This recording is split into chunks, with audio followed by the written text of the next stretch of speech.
আসসালামু আলাইকুম। হারুত মারুত দুইজন ফেরেশতার নাম, যাদেরকে বিশেষ কারণে পৃথিবীর কিছু বিষয় নিরীক্ষণের জন্য আল্লাহ তাআলা দুনিয়াতে পাঠিয়েছিলেন, কিন্তু তারা তাদের পরীক্ষায় অপরিণামদর্শিতার পরিচয় দেয় এবং শাস্তির মুখোমুখি হয়। ঘটনাটি এরকম: হযরত আদম আলাইহিস সালাম এবং বেশ কিছু নবী রাসূলের পরলোক গমনের পর ধীরে ধীরে মানুষের মাঝে যখন পাপাচার এবং অবাধ্যতা ছড়িয়ে পড়ে, তখন ফেরেশতারা নিজেদের মধ্যে বলাবলি করতে লাগলো, দেখো মানুষগুলো কেমন অবাধ্য, তারা আল্লাহ তাআলার অনুগত্য ছেড়ে পাপাচার এবং বিশৃঙ্খলায় লিপ্ত হয়ে গেছে।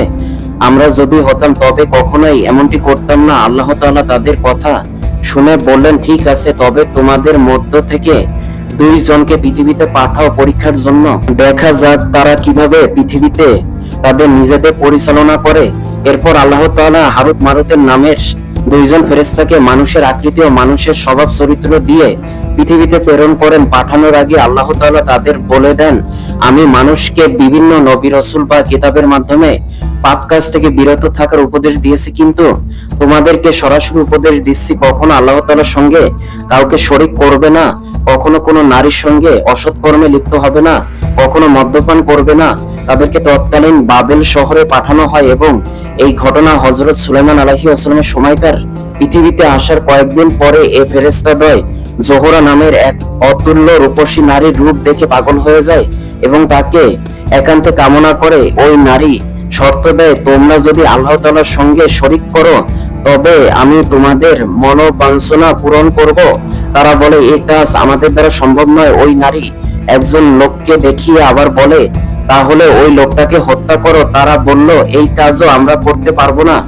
অতঃপর জোহরা বলল, তাহলে একটু মদ্যপান করো, তাহলে আমি তোমাদের সঙ্গে একান্তে মিলিত হব। তারা মদ্যপানকে ছোট পাপ ভেবে জোহরার সঙ্গ লাভের কামনায় বেশ কিছুটা মদ পান করে। মদ পানের পর মাতাল অবস্থায় তারা ওই নারীর সঙ্গে ব্যভিচারে লিপ্ত হয় এবং অচেতন অবস্থায় ওই লোকটিকেও হত্যা করে ফেলে। হুঁশ ফেরার পর তারা নিজেদের ভুল বুঝতে পারে এবং কৃতকর্মের জন্য অনুশোচনা করতে থাকে।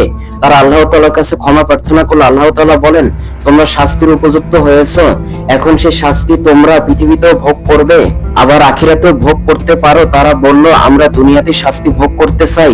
তাদের সেই সুযোগই দেওয়া হয়। তাফসিরে ইবনে কাসির হযরত আলী রাদিয়াল্লাহু তাআলা, হযরত ইবনে আব্বাস রাদিয়াল্লাহু তাআলা আনহু, হযরত ইবনে মাসউদ রাদিয়াল্লাহু তাআলা আনহু, হযরত ইবনে ওমর রাদিয়াল্লাহু তাআলা আনহু এর বরাতে ওই ঘটনা বর্ণনা করেন। বাবেল শহরে তখন জাদুবিদ্যার খুব প্রচলন ছিল। দুষ্ট জাদুকররা নানাভাবে জাদুর মাধ্যমে মানুষকে হয়রানি করত। ওই ফেরেশতাদ্বয় পৃথিবীতে কিছুদিন থাকার পর তারাও মানুষের মাঝে জাদুবিদ্যা শেখানো শুরু করে এবং দুষ্টু জাদুর প্রচলন ঘটায়, যে জাদুর মাধ্যমে স্বামী স্ত্রীর মাঝে বিবাদ লাগতো এবং তাদের সারাসারি হয়ে যেত। হযরত সুলাইমান আলাইহিস সালাম নিজস্ব জিনদের মাধ্যমে ওই দুই ফেরেশতার সংবাদ অবগত হয়ে তাদেরকে একটি অন্ধকার কূপে বন্দী করেন। যদিও কোনো কোনো দুর্বল রেওয়াতে বলা হয়েছে কিয়ামত পর্যন্ত তাদের বন্দী করে রাখা হবে।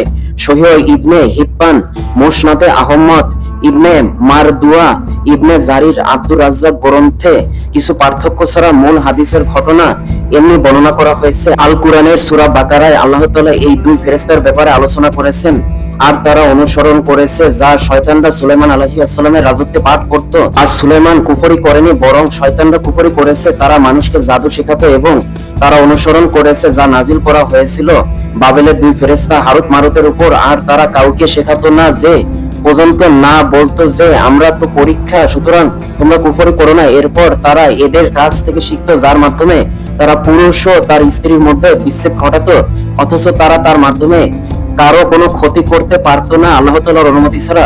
আর তারা শিখতো যা তাদের ক্ষতি করত, তাদের উপকার করতো না। এবং তারা নিশ্চিত জানতো যে যে ব্যক্তিটা ক্রয় করবে আখিরাতে তার কোনো অংশ থাকবে না, আর তা নিশ্চিত রূপে কতই না মন্দ, যার বিনিময়ে তারা নিজেদেরকে বিক্রয় করেছে। যদি তারা বুঝতো। সূরা বাকারা আয়াত নং 102।